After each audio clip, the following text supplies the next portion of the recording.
Sunda panjenengan sadayana malik deui heula nyaritakeun kaayaan Mbah Rustam jeung Ambu Yayah. Sanggeus baralik ti mah jorogan pangsiun, Mbah Rustam langsung bae bersih tuluy disalin rek ka masjid. Teu lila Mbah Rustam katempo geus saged make baju takwa, make sarung jeung make kopiah. Teu poho sorban oge dicolendangkeun, terus keluar ti jero kamar. Tapi barang rek indit teu kahaja Mbah Rustam ngareret kana bupet, breh katempo aya buku hadis. Mbah Rustam malah nyokot heula buku hadis, tuluy gek bae diuk rek maca heula buku. Pas lembaran anu dibukana hadis ti Abu Hurairah anu ulina kieu. Kanjeng Nabi Muhammad sallallahu alaihi wasallam ngandika, aya 7 golongan anu bakal dilindungan dina hiji poe, di mana dina poe eta teh teu aya perlindungan salian ti perlindungan ti Allah Subhanahu wa taala. Salah sahiji golongan anu bakal menang perlindungan teh nyaeta jalma anu sok ngaluarkeun sodaqoh, di mana leungeun kencana teu nyaho naon anu dibikeun ku leungeun katuhuna. Kitu ulina hadis anu dibaca ku Mbah Rustam teh. Be, aya deui bae pikiranan aing teh. Kumaha carana ngalaksanakeun perkara ieu hadis? Teu mungkin aing mere kabatur ku leungeun katuhu. Tapi leungeun kencana ulah sampe nyaho. Da piraku atuh leungeun kenca aing kudu dibuntungan mah. Gerentas Mbah Rustam bari ngahulang mikir. Teu lila kadenge deui Mbah Rustam mah gerentas dina hatena. Teu mungkin lamun leungeun kenca aing kudu dibuntungan mah supaya ulah nyaho naon anu dibikeun ku leungeun katuhu. Eta kasupna jolim lamun kitu mah. Ngani aya di sorangan. Pandoraka ari hukumna ari ngade di sorangan teh. Cek Mbah Rustam, pertanyaan manehna dijawab ku manehna sorangan. Mbah Rustam terus ngahulang mikiran eta hadis, tarangna kerung, leungeunna nyekel kana gado, tapi beuki mikiran teh sirahna kalah kabeuki ka rasa janar. Keur kitu teu kanyahoan ku Mbah Rustam, si horeng Ambu Yayah tina tadi keur ngawaskeun tina lawang. Nempok Mbah Rustam ngahulang kitu, Ambu Yayah teh langsung bae ngarasa curiga. Dasarna harus tunjung eta salaki teh. Ongko rek indit ka masjid cerak salat berjamaah. Eta tapi kalah kahulang kitu. Pasti nage mikiran si Heni aing ge nyaho eta teh. Moal bisa kabohongan perasaan awewe mah. Gerentes Ambu Yayah kalah curiga nu lain-lain nempo Mbah Rustam ngahulang kitu teh. Ari Mbah Rustamna masih keneh katempo ngahulang bingung. Dieu kumaha jadi nyalande. Leungeunna ayeuna mah nyekel kana tarang. Aduh, kudu kumaha ieu aing neangan jawaban ari kieu. Cek Mbah Rustam ngomong sarangan rada tarik. Atuh Ambu Yayah teh beuki nyangka bae lamun Mbah Rustam teh keur mikiran Nyi Heni. Ambu Yayah langsung ngerojol bari gantawang bae manehna ngomong. Heh Abah, neangan jawaban naon Abah? Sok maksudna kumaha Abah? Masalah si Heni nya anu rek dilamar ku juragan pangsiun. Kaeling Abah kaeling. Kawas teu boga pamajikan bae. Cek Ambu Yayah bari leumpang nyampeurkeun ka Mbah Rustam. Atuh Mbah Rustam anu kur ngahulang bingung teh ngarenja greuwas ret ka Ambu Yayah anu katampo beureum paromana. Mbah Rustam gogodag bari istighfar. Astagfirullahaladzim, eta ari si Ambu ngan seudon bae ari hirup teh. Saha bari naganu keur mikiran Nyi Heni? Yeuh, kami mah keur pusing mikiran perkara agama Ambu. Boro-boro kapikiran nu karitu. Tembal Mbah Rustam. Alah, ulah sok mungkir Abah. Ari perasaan awewe mah ieu seukeut, moal bisa dibohongan. Kitu cek Nyi Mas Yayan urang Cikole oge. Kade cenah ari kasalaki teh ulah sok daek dibobodo. Kitu cenah cek Nyi Mas Yayan oge. Mbah Rustam gogodeg.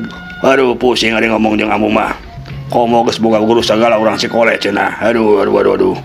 Yeuh dengekeun Ambu, sing demi kami mah yeuh. Kami mah teu mikiran nu kitu patut. Kami mah keur mikiran perkara agama. Yah, alasan teh Abah. Perkara agama mah ye teu kudu dipikiran Abah. Kari dilaksanakeun bae ari perkara agama mah teu kudu dipikiran, tapi kudu dilaksanakeun cenah cek Nyi Mas Kurniasih oge. Mana ge kitu, Abah teh keur mikiran kumaha cara ngalaksanakeunana. Atuh kari prak bae Abah rek ngalaksanakeun mah. Ari ngan saukur dipikiran mah ye sarua jeung bohong. Ye barina oge kuring mah yakin Abah teh mikiran si bebengok Heni, lain mikiran agama ieu lain Abah lain. Cek Ambu Yayah deui keukeuh nuduh. Mbah Rustam geus teu kieu deui ngaladenana. Leos bae indit teu mali rede ka Ambu Yayah anu terus bae nyoros-nyoros ngomong.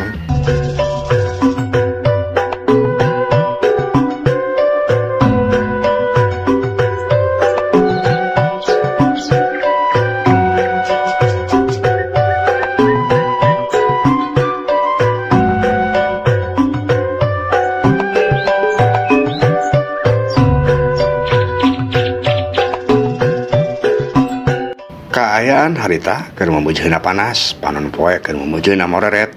Sora hayam anu kongkorongok kadenge rame patembalan. Sakali-kali kadenge oge sora ambejeng sapi anu reang ngasada. Ngajadikeun kaayaan di lembur Cihirup bener-bener karasa mata kuas. Tina kaayaan kitu, Bah Rustam keuleuh pangincik muru ka masjid. Bari lembang teh anggar keneh mikiran perkara hadis ti Abu Hurairah. Berat, memang berat ari ngalaksanakeun perkara agama. Loba pisan nu teu ngarti jeung loba pisan gogodana. Karentes Bah Rustam keur kitu rentang-rentang katempo aya nu keuleumpang make kopiah jeung make sorban. Saoreng eta teh Kiai Arif. Atuh Bah Rustam teh meuni bunga. Lah kadalah, kabeneran aya jeung Kiai Arif. Heueuh aing bisa nanyakeun ka manehna. Karentes Bah Rustam tuluy bae Bah Rustam teh leumpang ngincik mudag Kiai Arif. Sanggeus rada deukeut Bah Rustam tuluy ngageroan Kiai Arif. Punten Yang Kiai, antosan sakedap, Abah bade anu ditaroskeun. Cek Bah Rustam. Atuh reg we Kiai Arif teh eureun red ka Bah Rustam tuluy pok nembalan. Abah, aya pikir saenaon Bah? Tanya Kiai Arif. Kieu Jang Kiai, tadi Abah sate acana angkat teh ti bumi. Abah teh maca heula buku hadis. Aya hadis anu unina kieu. Ieu hadis ti Abu Hurairah. Kanjeng Nabi Muhammad sallallahu alaihi wasallam saurang ngandika, aya 7 golongan anu bakal dilindungan di hiji poe. Anu dina poe teh teu aya perlindungan salian di perlindungan ti Gusti Allah Subhanahu wa taala. Salah sahijina golongan anu bakal dilindungan ku Gusti Allah teh nyaeta anu ngaluarkeun sedekah di mana leungeun kencana teh nyaho naon-naon dibikeun golongan katuhuna. Tah perkara hadis eta teh Abah mah teu ngartos Jang Kiai. Cek Bah Rustam. Kiai Arif nanya deui, punten Bah, anu teu ngartos teh anu palih manana Bah? Eta Jang Kiai, perkawis lamun urang masihan ku panangan katuhu, panangan kenca ulah dugi katerangeun. Kapan susah atuh Jang Kiai, dari panangan kenca sareng panangan katuhu teh salalawasna oge moal tebih. Nangkara kudu dibuntungan onaman mah panangan kencana. Cek Bah Rustam bangun daria. Polos manehna mah. Jadi ari Bah Rustam teh taat kana agama tapi kurang ilmuna, bodoh gitu. Lain sakali dua kali lamun manehna salah paham dina soal agama. Ngadenge pertanyaan Bah Rustam kitu, Kiai Arif mesem tuluy pok nembalan. Oh eta janten anu dibaksud ku Abah teh. Janten kieu Bah, lamun urang masihan ku panangan katuhu, panangan kenca ulah apaleun teh eta teh mung saukur istilah. Maksudna mah pami sedekah teh ulah ria, ulah hayang kalem ku batur. Cek paribasana panangan kenca ulah sampai apaleun naon anu dibikeun ku panangan katuhu. Kitu Bah maksudna mah. Bah Rustam unggut-unggutan. Oh kitu Jang Kiai, aduh dasar balet Abah teh nya. Pami kitu mah berarti lamun urang sedekah teh meureun langkung saena mah kudu sasamunian nya. Atuh dari anu terangkeun mah sok abe nu ngalem Jang Kiai. Cek Bah Rustam. Nya kitu langkung sae Bah. Tos dah hayu cung enggal ka masjid. Bilih kabrul hormanten. Cek Kiai Arif. Hayu Jang Kiai, geus beurang ongkoh ieu teh. Tembal Bah Rustam. Tuluy bae duanana ari teh ngincik muru ka masjid.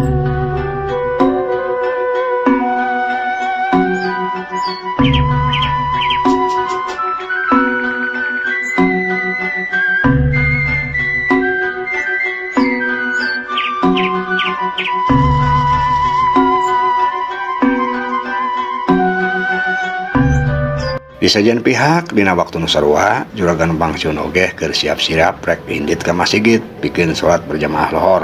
Katempo geus make baju ge gonta-ganti. Ngaca dungdak dengdek, sieun katempo teu rapih meureun juragan pangsiun teh kot kana kopiah, kot kana sorban, tuluy ngaca deui. Pantes ayeuna malah kudu kieu ari potongan jalma beunghar mah. Keurentes juragan pangsiun bari suraseuh sorangan. Tuluy bae mahena kaluar ti kamar, tapi barang rek muka pantoh hareup, juragan pangsiun ngarendeg deui. Waduh, aing poho mawa duit. Heueuh, bisi engke di masjid teh, aing kudu ngaluarkeun sumbangan. Mangkaning aya Bah Rustam di masjid teh. Wirang temen lamun Bah Rustam mere leuwih teh aing teh. Rek dikamanakeun beungeut aing anu geus menang gelar juragan pangsiun ari kieu mah. Aduh. Hampir bae poho. Keurentes juragan pangsiun. Tuluy juragan pangsiun teh balik deui ka kamarna. Muka lemari kot kada dompetna terus dibuka katempo duitna masih kena aya sababaraha lembar. Juragan pangsiun ngahuleng, waduh duit aing tinggal sakieu. Kumaha lamun Bah Rustam mere sumbangan leuwih ti aing, bisa wirang ya aing. Mangkara meureun atuh cek batur teh juragan pangsiun urang dayeuh eleh gede nyumbangna ku Bah Rustam urang lembur. Waduh kudu kumaha ari geus kieu aing. Gerentas juragan pangsiun deui bari ngahulang. Ya, tapi geus kumaha kabeh lah. Da cek pikiran aing mah moal heueuna baru samere sumbangan gede mah. Pamuhalan lah, pamuhalan. Gerentasna deui. Tuluy kot bae duit dina dompet teh dibawa kabeh. Lah bawa bae kabeh lah. Jang jaga-jaga ieu mah. Bisi baharusam marangan mere sumbangan gede. Aing teu meunang ngeleh. Aing kudu leuwih teh manehna.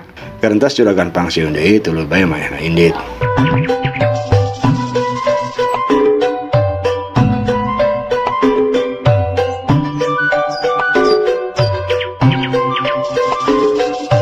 Juragan pangsiun katempo leumpang rek ka masigit.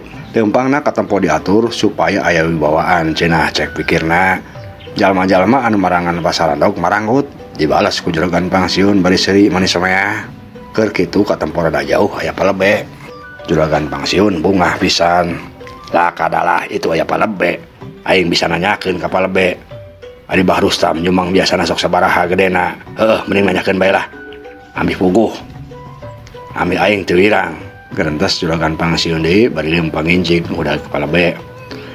Jauh kana oge juragan pangsiun huak hauk ngkeruan palebe. Palebe antosan palebe. Cek juragan pangsiun huak hauk bari leumpang injig udah kepala be. Atuh rag palebe teh eureun ret ka tukang ka juragan pangsiun. Palebe ngagerentas paramana meni bungah nempo juragan pangsiun teh. Lah kadalah. Eta duit jeung rokok leumpang sorangan nyampeurkeun ka aing. Gerentas palebe. Ari juragan pangsiunna geus anjog ka hareupeun palebe, tuluy bae langsung nanya.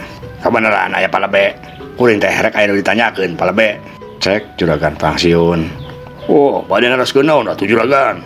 Kuring mah siap bae ngawal naon bae oge anu ku juragan ditaroskeun mah. Atuh da juragan jamil berehan. Jamil gagah ongko, jamil berwibawa ongko. Tembal palebe langsung bae muji ka juragan pangsiun. Atuh liang irung juragan pangsiun teh nerebeh. Tuluy pok ngomong. Iya palebe, kuring teh yeuh rek nanyakeun kieu. Ari Bah Rustam biasana lamun mere sumbangan di masigit sok sabaraha? Sok gede taleutik. Lamun gede biasana sabaraha? Tanya juragan pangsiun meni norostos. Palebe ngahulang. Walah. Geus langsung bae asup kana buyeuh lauk teh. Kari kiri wilu be. Beunang lauk emas teh ku aing yeuh. Gerentas palebe bari suraseri sorangan. Nampo palebe kalah ngaulang tapi surah seuri juragan pangsiun ngomong deui. Kenaun kalah ngaulang kitu palebe sok bae jujur ka kuring. Biasana Bah Rustam are mere sumbangan sok sabaraha? Ambil kuringna bisa ngaleuwihan manehna mere sumbangan teh. Cek juragan pangsiun deui. Samemeh nimbalan palebe pura-pura narik napasina panjang. Tuluy pok nyarita. Agung pisan juragan. Biasana ari Bah Rustam masihan sumbangan teh. Enya, ageung teh sabaraha? Ambil kuringna puguh. Tanya juragan pangsiun bangun teu sabar. Biasana mah saharga sawah 2 bau juragan. Cek palebe. Sabaraha eta teh harga ari sawah 2 bau teh? Nya hargina mah sabau teh hari di dieu mah 250.000 perak. Juragan. Janten pami 2 bau teh 500.000. Tah biasana sakitu pami Bah Rustam masihan sumbangan teh. Atuh hulang bae ngade kitu mah juragan pangsiun teh mending ngahulang. Beuh cilaka. Ieu mah bakal kawirangan aing teh. Aing ngan boga duit 75.000 gedena. Ari Bah Rustam cenah nyumbang sok 500.000. Waduh. Aing moal bisa mapakan ari kitu carana mah. Gerentas juragan pangsiun bari ngahulang. Cag urang tunda heula.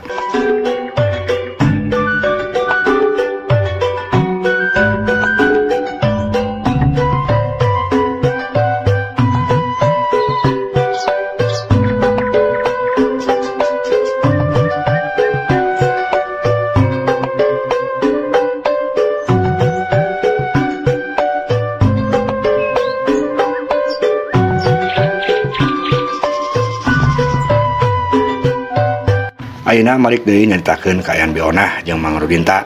Anu harita geus bisa kaluar tina jero pasaran teh ngandreuwas deui lantaran ngadenge jalma-jalma anu pahibut wakauk nyebutkeun jurigna di mana. Ah lain jurig bangsat cenah, tewak cenah. Itu cek jalma-jalma teh. Atuh Mang Rudinta jeung Beonah teh menipias pisan. Kang, apa sih baik urang ayeuna teh Kang? Eta pasti nagekeun narengan urang maranehna teh. Sigana mah pedah basa harita urang nyisiran manehna Kang. Cek Beonah bari katempo beungeutna sepa. Kitu deui Mang Rudintana sarua bae mahena oge katempo pias pisan. Nah, lamun kapanggih urang bisa cilaka. Urang bisa digerebugan ku maranehanana. Ari geus kieu terus kudu kumaha tuh Kang? Juang nyumput Beonah guat. Cek Mang Rudinta Bari tuluy bae ngenyang leungeun Bionah dipaksain di tidinya. Daek teu daek Bionah maksakeun nuturkeun. Lantaran satengah diseret, atuh suku Bionah teh sababaraha kali teu tarajong. Geus najong batu, geus najong maesan. Najong oge akar. Lalaunan atuh Kang, lalaunan. Ieu kuringna teu tarajong kieu nyeri Kang. Cek Bionah, wayahna onah, wayahna. Daripada urang kanyahoan tuluy digarubugan kurang lembur dieu. Panduwih cilaka. Cek Mang Rudinta bari beuki maksa nyaret Bionah.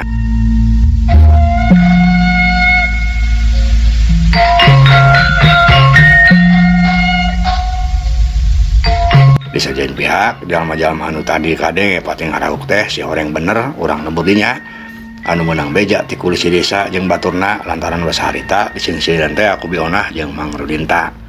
Ayeuna kulisi Mang Uyat jeung Mang Suharno teh daratang deui kadinya. Nya maksudna mah yang ngayakinkeun bener tah henteu aya jurig di astana. Maranehna ngajak deui jalma-jalma lembur sejenna.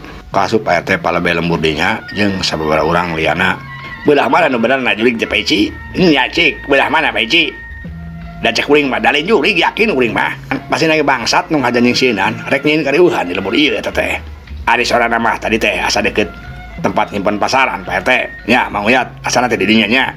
Mohon Peci, mohon Pak RT. Da jelas pisan sorana teh di dinya. Mang Uyat nguatkeun omongan kulisi. Keur kitu kadenge aya sorana wakauk. Pak RT, Peci, palebe, ieu pasarana rujan euy. Cek sora jalma anu wakauk. Kulisi Pak RT jeung palebe jeung nu sejenna guat-guat nyalampeurkeun ka palebah datangna sora. Bareh katempo aya 2 urang jalma keur nyanggareupan pasaran anu geus rujan. Kulisi RT jeung nu sejenna arolohok. Nah bet bisa rujan kieu nya tuh nya. Siga nu dihaja dirujan kita tah mah. Cek kulisi, bener Peci. Ieu mah dihaja dirujankeun. Kuring mah yakin. Lamun kitu carana mah pasti ge heueuh. Jelema jahat anu pura-pura jadi jurig teh Peci. Buktina maleuhna jurig rusak pasaran. Cek Pak RT. Iya bener Pak RT. Geus ayeuna mah geuat tareangan. Da pasina oge can jauh. Oh bener geuat tareangan. Cek Pak RT langsung mere parentah. Atuh riab jalma-jalma teh nyebar. Ngareangan jalma anu geus rusak pasaran. Kadenge bari wakauk rame gogorowokan. Woi teangan manusana euy, teangan euy. Pasti can jauh euy, tewak kebugan ungkap panggil kebugan. Cek jalma-jalma pating corowok.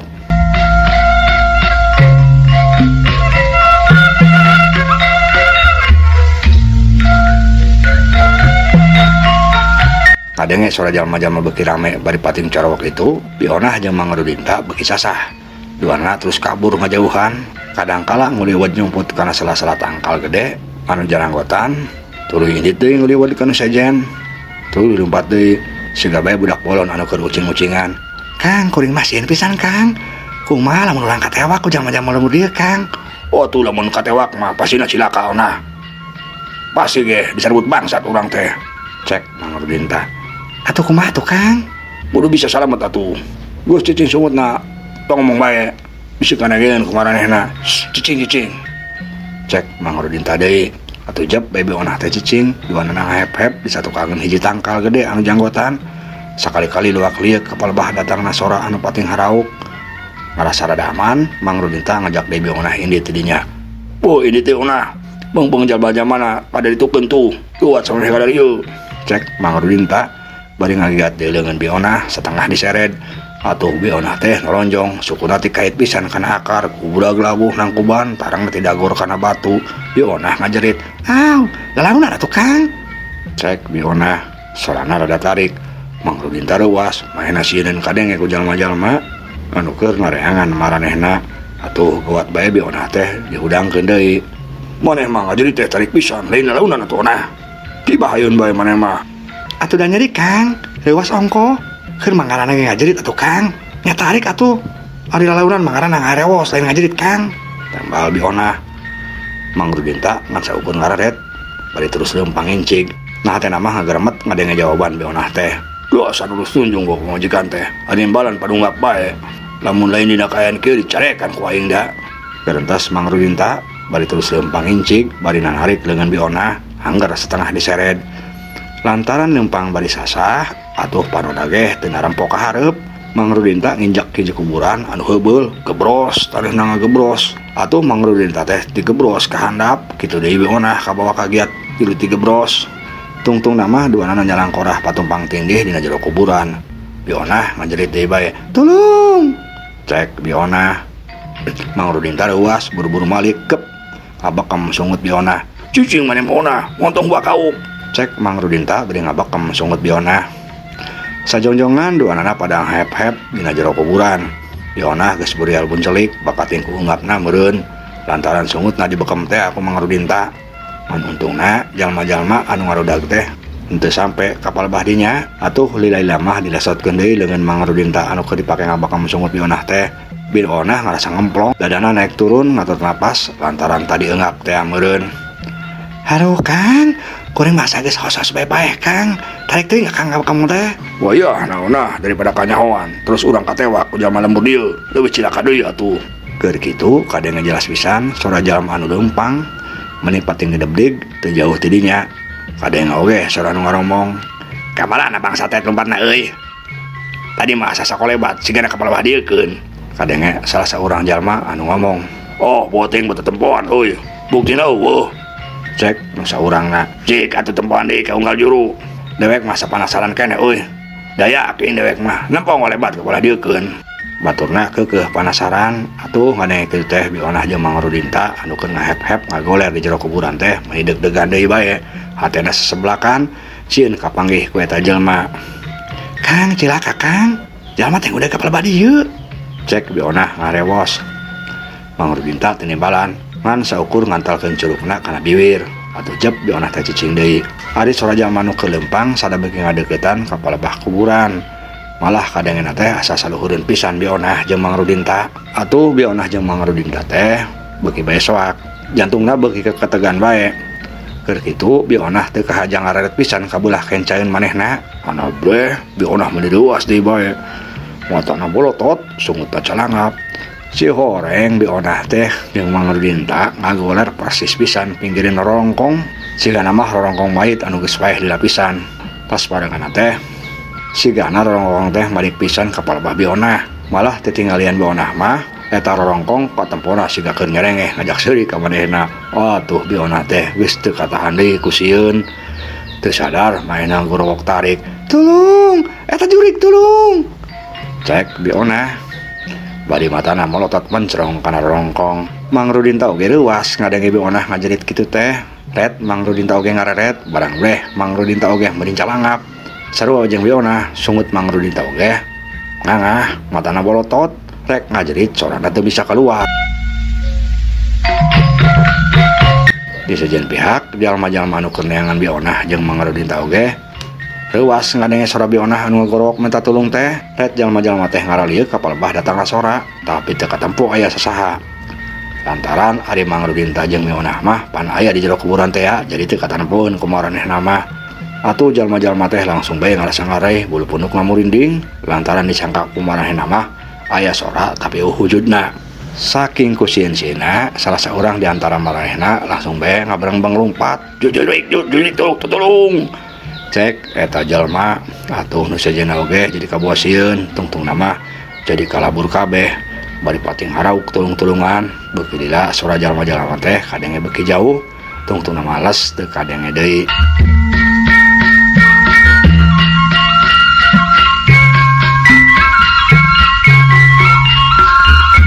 Bionah jeung Mang Rudin ta masih keneh katampo soak ngagoler keneh di jero kuburan. Matana melancrong kana rorongkong anu keur ngagoler pinggirina. Keur kitu taneuh kuburan teh urug, aya batu rada gede ragrag marangana ninggang pisan ka palebah hulu rorongkong. Kulutuk hulu rorongkong teh lesot tina beheungna ngagulutuk ka palebah Bionah pisan. Atuh Bionah leuwih soak deui bari ngajerit, "Aw, tulung Kang." Cek Bionah bari buru-buru hudang rek hanjat ka luhur. Ulu rorongkong labas nabrakana beungeut Mang Rudin ta. Atuh Mang Rudin ta oge soak ngagoak mahena oge. "Wow, eta jurig." Cek Mang Rudin ta bari buru-buru mahena oge ngorejat hudang. Maksudna rek hanjat tapi leungeunna kalah memuntang kana awak Bionah. Atuh Bionah anu geus hampir bisa hanjat teh kabetot deui ka handap.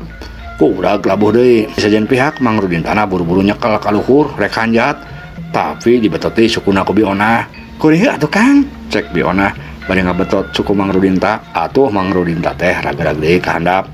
Giliran Bionah anu buru-buru muntang ka luhur Mangrudin taruas embung ditinggalkan main oge buru-buru dia ngabetot awak biona pan oge sampir bisa hanjat. Kami teh heula ona salaki mah kudu tiharup di mana bae ge pamajikan manuturkeun itu Kang awas halik ka itu cek Mangrudin tah bari ngabetot awak biona atuh kuburan deui bae biona teh ragrag ka handap kana jero kuburan. Dina kayan kitu biona teh sadar buntelan emas batangan anu niat narek dijual ka pasar jang modal teh ragrag teu karasa. Terus kaurukutan sedengkeun Mangrudin tana geus hasil hanjat ka luhur atuh biona teh huakau ngageroan. Kang Rudin tah tungguan Kang mangkana tega ninggalkeun kuring Kang cek biona bari leungeunna ranggah rek muntang atuh reg Mangrudin teh eureun balik deui ka biona tuluy maehna dongkok nyodorkeun leungeunna.